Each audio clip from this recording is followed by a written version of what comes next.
کربلا کے میدان میں سب سے اہم اور نمایاں جو چیزیں ہمیں نظر آتی ہیں وہ دو چیزیں ہیں جن کی آج ہمیں ہماری قوم کو اور ہمارے قوم کے نوجوانوں کو، ہمارے طلباء اور نئے دعات اور مبلغین کو بڑی سخت ضرورت ہے۔ وہ دو چیزیں ہیں صبر اور یقین۔ صبر اور یقین کی ہماری زندگی میں کتنی اہمیت ہے اور یہ کتنا ضروری ہے ہمارے لیے۔ اب اس کو یوں سمجھیں کہ جیسے ایک ندی ہوتی، ندی اس کے دو کنارے ہوتے ہیں، دو بند ہوتے ہیں اس ندی کے۔ جب تک وہ دونوں بند سلامت رہتے ہیں، قائم رہتے ہیں ندی کا پانی ایک لائن سے گزرتا ہوا جاتا ہے اور وہ اپنے مقام پہ پہنچ کر کے کبھی کھیتوں کو سیراب کرتا ہے، کبھی کھلیان کو سیراب کرتا ہے، پھر اس سے سبزے اگتے ہیں، سبزیاں پیدا ہوتی ہیں، باغات پھلتے ہیں اور بنجر زمینیں اس سے سیراب ہوتی ہیں۔ جب تک یہ دونوں بند سلامت ہیں تب تک، لیکن اگر یہی ندی کے دونوں بند ٹوٹ جائیں، یہ کنارے ختم ہو جائیں، تو پھر اسی ندی کا یہ پانی ادھر ادھر پھیل کر کے ایک طوفان کھڑا کر دیتا ہے، چاروں طرف وہ تباہی مچا دیتا ہے۔ میرے بھائی، زندگی کے بھی ہمارے دو بند ہیں اور وہ دونوں بند یہی ہیں، ایک صبر اور ایک یقین۔ جب تک یہ ہماری زندگی میں دونوں بند قائم رہیں گے، ہماری زندگی کبھی بے راہ روی کی شکار نہیں ہو سکتی، وہ کبھی ڈس بیلنس نہیں ہو سکتی، کبھی اپنی پٹری سے اتر نہیں سکتی ہے، وہ اپنی لائن پہ، وہ اپنے راستے پہ بالکل آسانی کے ساتھ گزرتی چلی جائے گی اور دنیا ہم سے فیض پائے گی، لوگ ہم سے سبق حاصل کریں گے، ہماری ذات سے لوگوں کو حوصلہ ملے گا۔ لیکن اگر یہ صبر اور یقین ہماری زندگی سے ختم ہو گئے، ان کا دامن اگر ہمارے ہاتھ سے چھوٹ گیا، تو یاد رکھیں زندگی میں پھر غم، مصیبت، آلام اور ٹینشن کا ایک طوفان کھڑا ہو جائے گا اور اسی طوفان میں ہم دب کر کے، پھنس کر کے رہ جائیں گے اور زندگی میں کبھی آگے نہیں بڑھ پائیں گے۔ میرے بھائی، صبر بہت ضروری ہے اگر ہم چاہتے ہیں کہ آنے والی نسلیں ہمیں ہمیشہ اپنے دلوں میں زندہ رکھیں اور اپنے تاریخ کے صفحات میں سنہرے حرفوں سے ہمارا نام لکھیں، یوٹیوب اور گوگل پہ ہم سرچ کیے جائیں، ہمارا نام ایک دستخط بنے اور وہ دستخط آٹوگراف بنے، لوگ ہمارے ساتھ سیلفیاں لیں اور کسی کے ہم آئیڈیل بنیں، تو اس کے لیے اللہ ارشاد فرماتا ہے وَجَعَلْنَا مِنْهُمْ أَئِمَّةً يَهْدُونَ بِأَمْرِنَا، کہ ہم انہی میں سے کسی ایک کو قوم کا امام بناتے ہیں، لوگوں کا لیڈر بناتے ہیں۔ وہ معمولی سا بندہ ہوتا ہے، ایک عام سا بندہ ہوتا ہے، نہ اس کے پاس بہت زیادہ مال ہوتا ہے، نہ دولت ہوتی ہے، نہ جائیداد اور پراپرٹی ہوتی ہے، نہ بہت زیادہ اس کے سورس ہوتے ہیں،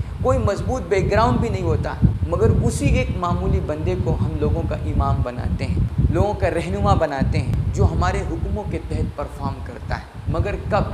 لما صبروا وکانوا بآیاتنا یوقنون، جب اس کے اندر دو چیزیں آ جائیں، ایک صبر اور دوسری یقین۔ صبر آ جائے اس کے اندر، اپنے مزاج کے خلاف، اپنے خواہشات کے خلاف، لوگوں کی دھتکاروں کے خلاف، لوگوں کے طعنوں اور طنز کے خلاف، اٹریٹ کرتی ہوئی چیزوں کے خلاف، ٹی وی کے خلاف، گیم کے خلاف، دوستوں کی گرم محفلوں کے خلاف، مزے کی چیزوں کے خلاف، جب اس کے اندر صبر آ جائے اس بات پر کہ میں اپنی پٹری سے ہل نہیں سکتا، اگرچہ مزے کی بڑی چیز ہے، میں کتاب نہیں چھوڑ سکتا، اگرچہ دوستوں کی محفلیں گرم ہیں، صبر آ جائے اس کے اندر، وہ صبر جو حضرت یوسف علیہ الصلوۃ والتسلیم نے قید میں کاٹی تھی، کہ صدیاں گزار دی انہوں نے وہاں پر، اور ایک بندہ وہاں سے جا رہا تھا، تو انہوں نے کہا میرے بھائی، میرے ساتھ ایک عورت نے زیادتی کی ہے، تو حاکم سے جا کر کے کہہ دینا کہ میرے ساتھ ظلم ہو رہا ہے۔ تو وہ بندہ بھی جا کر کے بھول گیا۔ لوگ تجھے بھی بھلا دیں گے، وہ صبر جب تجھے تنہائیوں میں چھوڑ دیا جائے گا، لوگ تجھے گمنامی کے کنویں میں ڈھکیل دیں گے،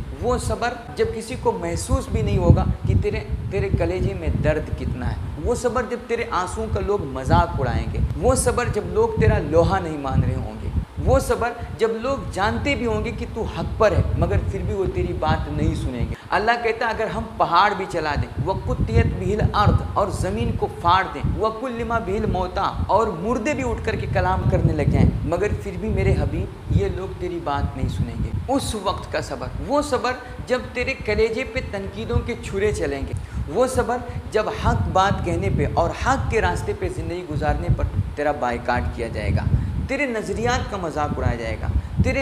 تیرے خلاف فتوے اٹھیں گے، اس وقت صبر کرنا ہے۔ جب بندے کے اندر صبر آ جاتا ہے، وَكَانُوا بِآيَاتِنَا يُوقِنُونَ، اور وہ اپنے رب پر یقین رکھتا ہے، بھروسہ رکھتا ہے، اور ضروری نہیں کہ اس صبر کے راستے میں، اس صبر کے میدان میں آپ کامیاب ہی ہو جائیں، آپ کو ظاہری طور پر جیت ہی مل جائے، ضروری نہیں ہے۔ ممکن ہے کوئی یزید آپ کا سر بھی کاٹ لے، آپ کے گھر بار کو لوٹ بھی لے، اور دنیا یہ سمجھے کہ ہم نے ختم کر دیا، مار دیا اپنے خلاف کھڑے ہونے والے بندے کو، مگر اللہ کہے گا لا تقولوا لمن یقتل فی سبیل اللہ اموات، خبردار جو میری راہ میں مارے جائیں انہیں کبھی بھی مردہ گمان نہ کرنا۔ یزید سمجھے گا کہ ہم نے اپنے خلاف کھڑے ہونے والے بندے کو ختم کر دیا، اس کے مشن کو تباہ کر دیا، مگر حسین کا سر نو کے نیزہ پہ بھی چڑھ کر کے نا اپنے مشن کا اعلان کرے گا۔ جب صبر آ جائے گا اور اپنے رب کی ذات پر اسے یقین ہوگا نا، تو وہ مر کر کے بھی لوگوں کے دلوں میں اپنا مشن زندہ چھوڑ جائے گا، اور قیامت تک دنیا اس کا نام لیتی رہے گی۔ اس لیے آپ اپنے اندر صبر اور یقین پیدا کریں،